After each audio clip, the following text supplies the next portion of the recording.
So guys, last video में हमने discuss किए थे Kepler's law of planetary motion.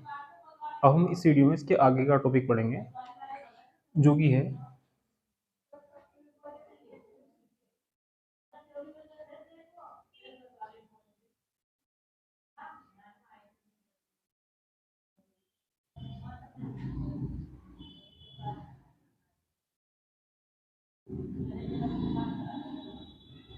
Newton's law of gravitation. Newton का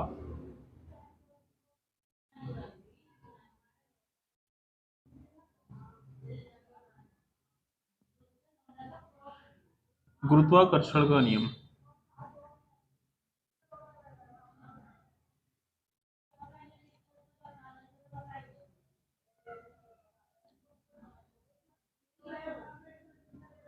इसे universal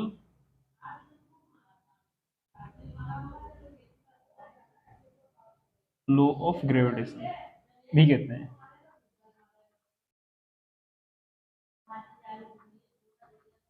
universal law of gravitation सार्वत्रिक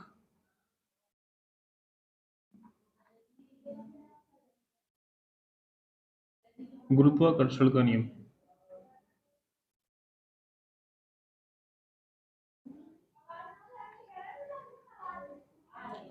तो नेक्स्ट टॉपिक है न्यूटन्स लॉ ऑफ ग्रेविटेशन या यूनिवर्सल लॉ ऑफ ग्रेविटेशन। तो इस लॉ के अकॉर्डिंग अगर हमारे पास कोई दो ऑब्जेक्ट्स हैं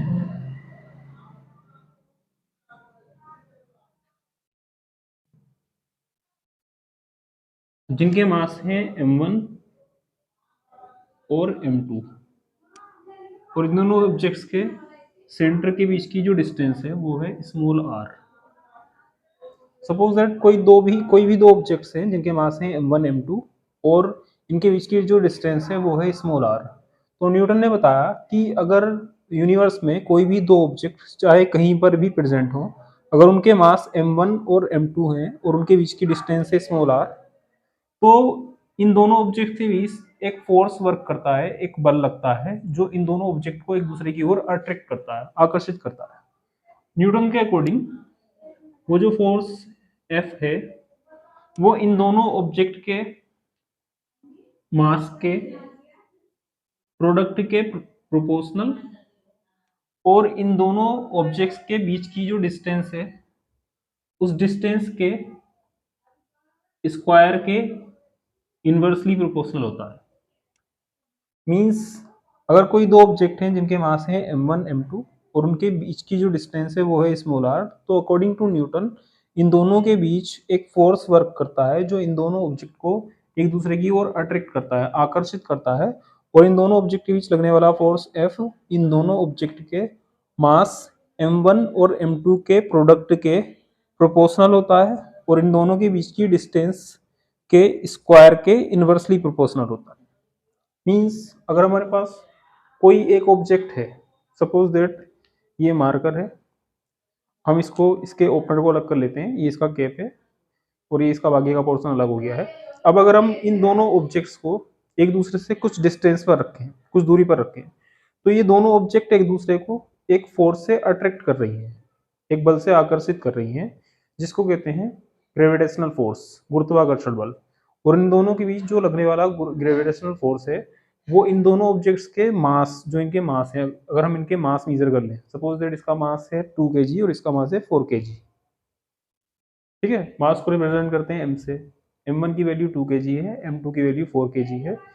तो इन दोनों ऑब्जेक्ट के बीच एक फोर्स वर्क करता है, वो फोर्स इन दोनों के मास के प्रोडक्ट जो 2 kg और 4 kg, अगर हम उसका प्रोडक्ट कर दें 2 4 जा 8, तो उस मास के प्रोडक्ट के प्रोपोर्शनल और इन दोनों के बीच की जो डिस्टेंस है, ये दूरी है, इन दोनों के बीच की डिस्टेंस के स्क्वायर के इनवर्सली प्रोपोर्शनल होता है।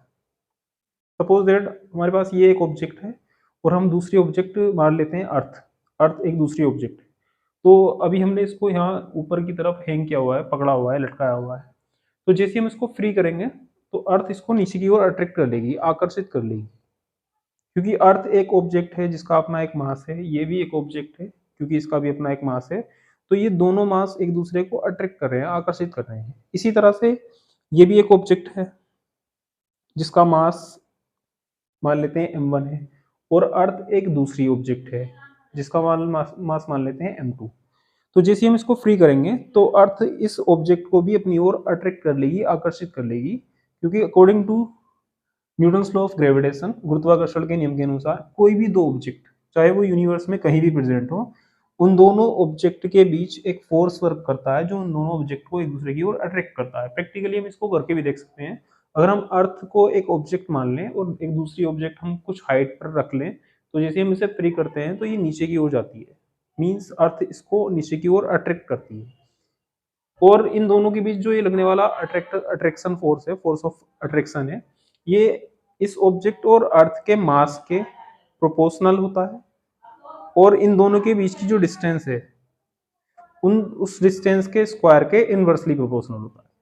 अगर हमारे पास कोई दो अलग अलग ऑब्जेक्ट हैं, अगर हम इन दोनों ऑब्जेक्ट को फ्री करते हैं कुछ हाइट से, तो जिस ऑब्जेक्ट का मास ज्यादा होता है वो अर्थ की ओर ज्यादा तेजी से अट्रैक्ट होती है, आकर्षित होती है। मींस जिसका मास ज्यादा होगा अर्थ उसको ज्यादा फोर्स से नीचे की ओर अट्रैक्ट करेगी, जबकि जिस ऑब्जेक्ट का मास कम होगा अर्थ उसको कम फोर्स से नीचे की ओर अट्रैक्ट करेगी। मींस ये जो फोर्स है ना, मास पर डिपेंड करता है, जितना ज्यादा मास होगा उतना ज्यादा फोर्स लगेगा। मींस अगर दोनों ऑब्जेक्ट का मास अगर ज्यादा होगा तो लगने वाला फोर्स भी ज्यादा होगा, तो लगने वाला जो फोर्स होगा F वो दोनों ऑब्जेक्ट के मास के प्रोडक्ट के प्रोपोर्शनल, और इन दोनों ऑब्जेक्ट के बीच की जो डिस्टेंस है उस डिस्टेंस के स्क्वायर के इनवर्सली प्रोपोर्शनल। मींस हम ये एक ऑब्जेक्ट है, अगर हम ये दो अलग अलग मास वाली ऑब्जेक्ट लेते हैं और इनको सेम हाइट से फ्री करते हैं, तो जिस ऑब्जेक्ट का मास ज्यादा है वो अर्थ पर पहले नीचे पहुंच जाएगी, क्योंकि जिस ऑब्जेक्ट का मास ज्यादा होता है अर्थ उस ऑब्जेक्ट को ज्यादा फोर्स से अट्रैक्ट करती है। लेकिन जिस ऑब्जेक्ट का मास कम है वो इस हैवी ऑब्जेक्ट की कंपेयर में अर्थ पर पहुंचने में ज्यादा टाइम लगेगी, क्योंकि इसका मास कम है और अर्थ इसको कम फोर्स से अट्रैक्ट करेगी, कम बल से आकर्षित करेगी।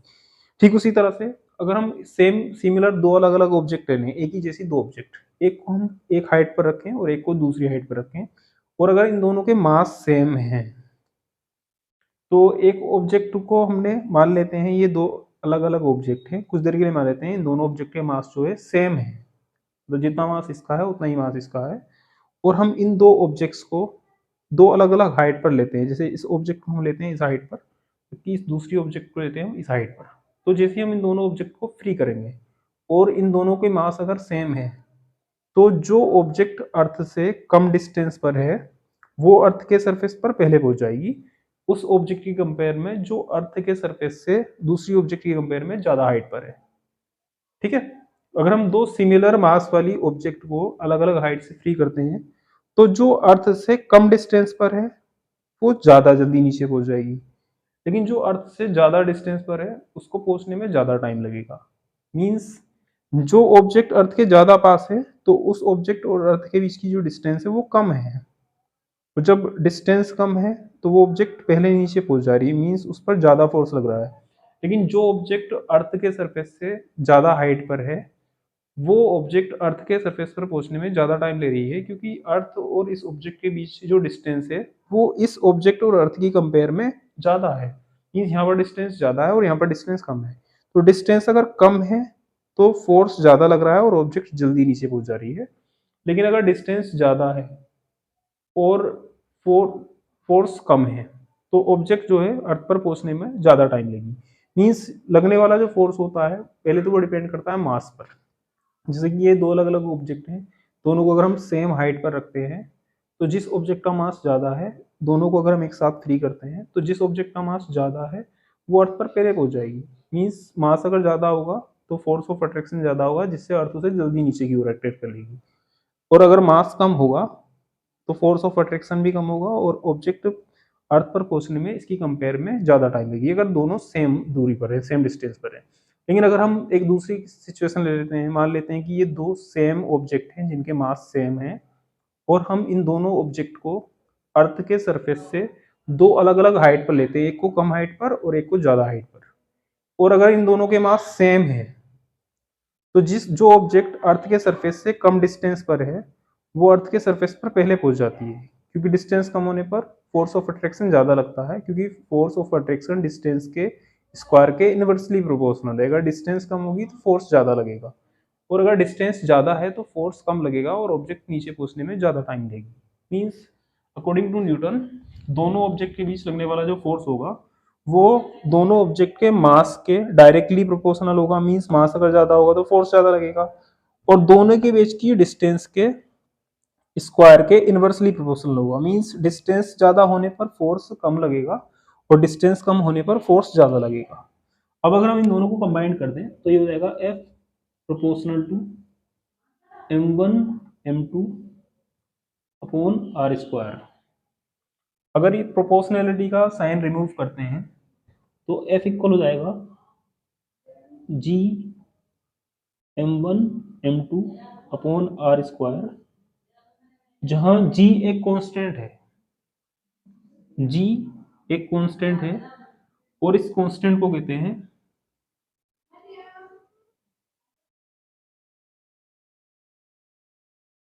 यूनिवर्सल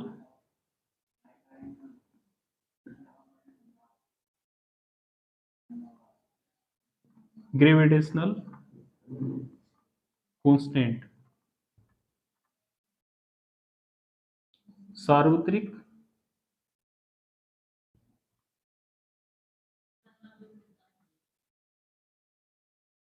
गुरुत्वीय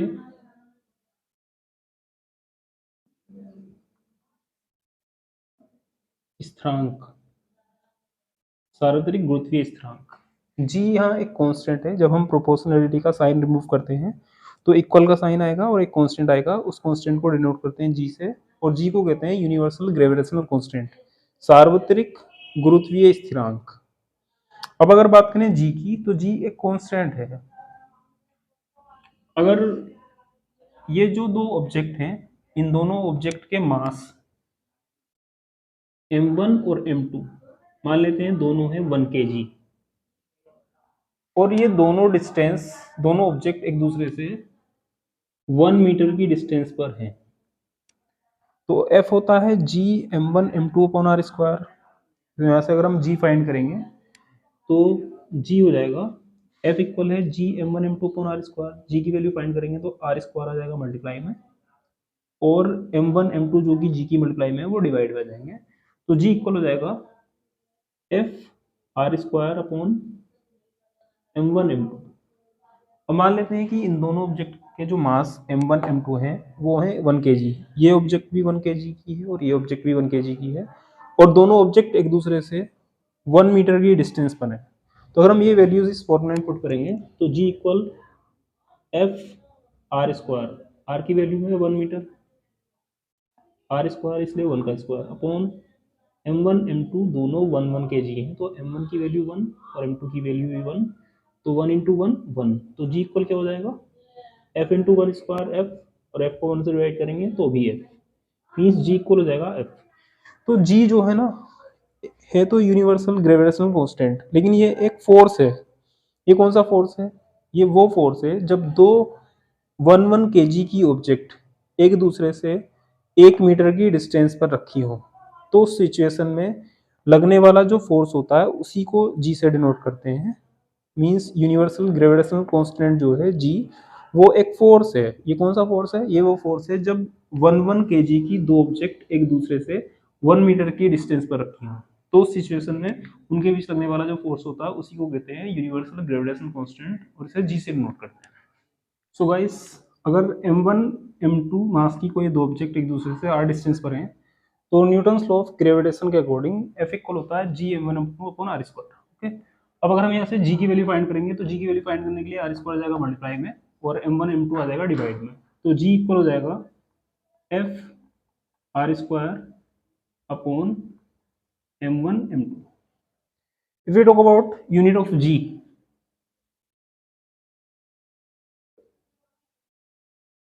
यूनिट ऑफ G, तो G की यूनिट फाइंड करने के लिए हम इस फॉर्मूले का यूज करेंगे। G इक्वल है F R square upon m1 m2।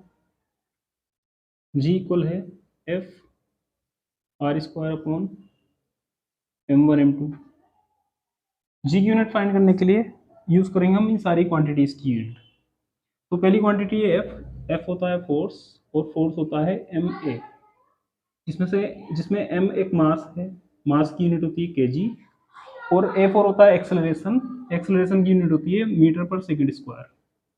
तो f की यूनिट हो जाएगी किलोग्राम मीटर पर सेकंड स्क्वायर। तो g की यूनिट फाइंड करने के लिए यूज करेंगे हम सारी क्वांटिटीज की यूनिट, जिसमें पहली क्वांटिटी है f, और f की यूनिट होती है किलोग्राम मीटर पर सेकंड स्क्वायर। r, r दोनों ऑब्जेक्ट के बीच की डिस्टेंस है, डिस्टेंस होती है लेंथ, और लेंथ की यूनिट होती है मीटर, क्योंकि r का स्क्वायर इसलिए metre square, upon m1 m2। m1 m2 दोनों मास है, और मास की यूनिट होती है kg, तो kg इंटू kg, kg से kg कैंसिल, kg की पावर 1 ऊपर अगर हो जाएगा kg की power -1, metre into metre square हो जाएगा मीटर की पावर 3, और सेकंड की पावर -2। तो ये हो जाएगी जी की यूनिट, यूनिट ऑफ जी। तो यूनिट ऑफ जी होती है kilogram inverse metre cube second की पावर -2। तो ये हो जाएगी unit. Next, dimension of G. Dimension of G find करने के लिए हम यूज करेंगे यूनिट ऑफ जी, जी की यूनिट यूज करेंगे।